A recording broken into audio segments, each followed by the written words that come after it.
Video ini menunjukkan Presiden Trump di J7 selepas beliau menamatkan penyertaannya dalam UFC pada pukul 1 pagi.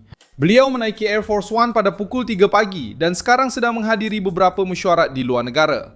Dengan lebih banyak lagi yang akan datang, Trump telah menamatkan perang dengan Iran dan sejurus selepas itu, dalam pertemuan ini, Presiden Trump mengesahkan bahawa Iran tidak akan menerima 1 sen pun. Iran tidak akan mendapat sebarang kelonggaran sekatan hanya kerana menandatangani perjanjian itu bila ia akan berkuat kuasa untuk Iran. Tidak, itu tidak berlaku. Sebenarnya ia adalah soal tingkah laku. Jika mereka melakukan apa yang sepatutnya, ia akan mula berkuat kuasa. Encik Macron. Apakah komitmen yang anda ambil bagi pihak Perancis? Pada hari Isnin 15 Jun 2026, Presiden Amerika muncul di hadapan kuasa-kuasa besar dengan membawa satu mesej yang berat di tangannya. Iran telah menandatangani perjanjian itu, tetapi tidak akan menerima 1 sen pun untuk janji kosong, tidak akan mendapat pelepasan automatik daripada sekatan, dan tidak akan mendapat wang hanya kerana meletakkan tanda tangan di atas kertas, dan tidak akan menjual pengunduran diri sebagai kemenangan. Trump mengesahkan bahawa sebarang kemungkinan pelepasan akan bergantung kepada tingkah laku rejim Iran, apa yang dilakukan oleh Tehran selepas ini, dan pematuhan sebenar terhadap tuntutan yang telah diletakkan di atas meja. Perjanjian ini cuba menamatkan lebih 100 hari peperangan, membuka semula Selat Hormuz, mengembalikan aliran minyak dan mengurangkan ancaman terhadap Israel serta seluruh rantau. Tidak lama selepas itu, Trump juga menelefon untuk cuba menyelesaikan proses perang di Ukraine, menunjukkan bahawa beliau tiba di G7 tanpa mengurangkan rentaknya. Sementara sebahagian media cuba menolak naratif bahawa beliau telah mengalah, kenyataan rasmi membongkar versi tersebut.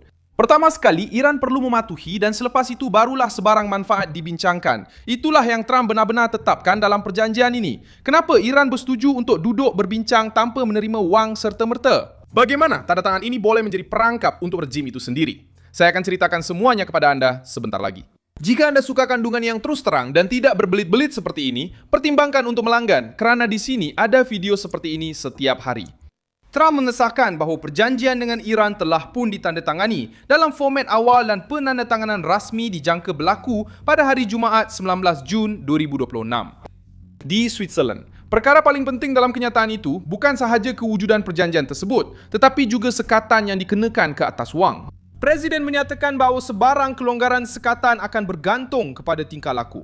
Maksudnya, tidak cukup bagi rejim Iran hanya bergambar, berjabat tangan, menandatangani memorandum, dan kemudian terus melakukan permainan ancaman yang sama, pengayaan nuklear dan tekanan ke atas perdagangan antarabangsa.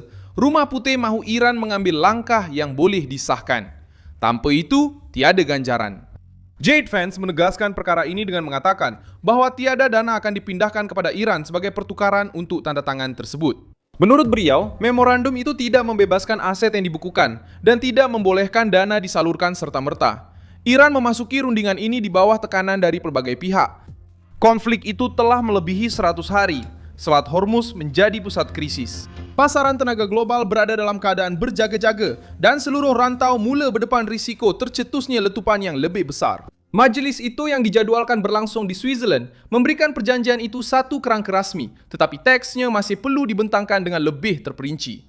Trump berkata bahawa pendedahan itu harus dilakukan selepas tanda tangan rasmi. Vance juga menunjukkan bahawa Rumah Putih menjangkakan akan mendedahkan kandungan memorandum itu kepada orang ramai minggu ini. Sehingga itu, apa yang sudah jelas ialah corak politiknya. Washington bersetuju untuk berunding, tetapi tidak bersetuju untuk membayar terlebih dahulu. Tanda tangan adalah permulaan proses, bukan cek kosong.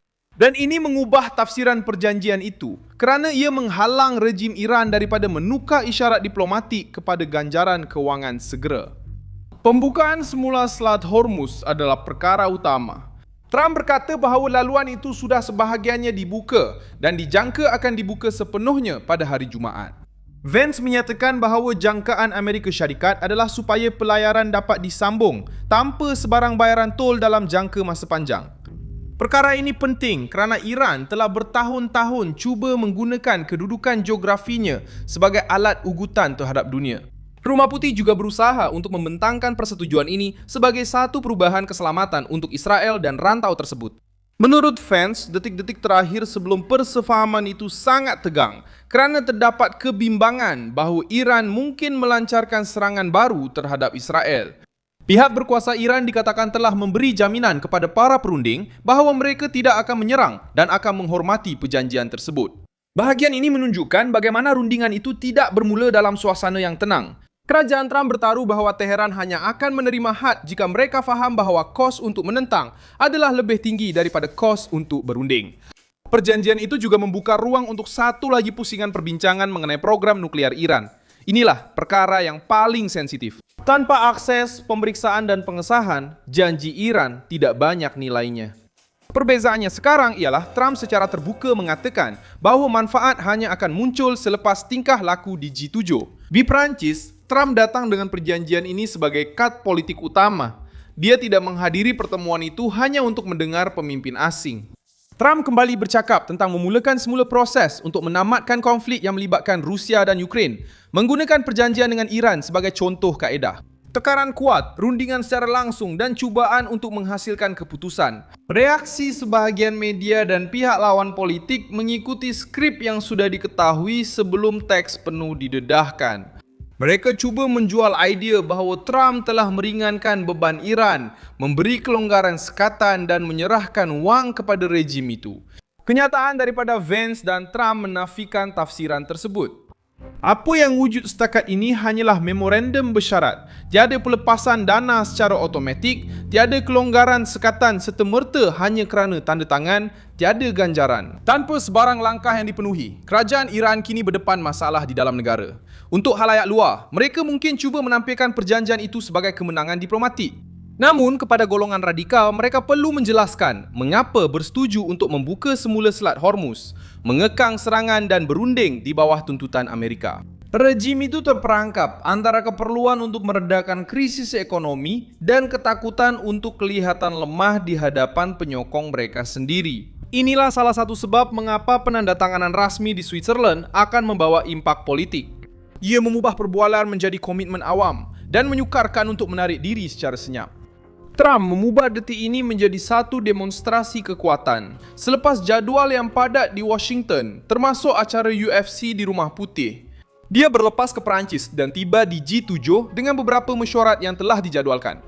Menunjukkan tenaga, kawalan dan kesungguhan yang mengagumkan untuk tidak membiarkan krisis terlepas dari genggaman. Saya Milson Office Global dan tujuan saya adalah untuk memastikan anda sentiasa mendapat maklumat yang benar setiap hari. Pautan berita ada di dalam keterangan video. Sila tekan butang suka pada video ini, langgan saluran dan di akhir nanti lihatlah komen-komen supaya anda lebih terlibat dengan komuniti. Milson Alves,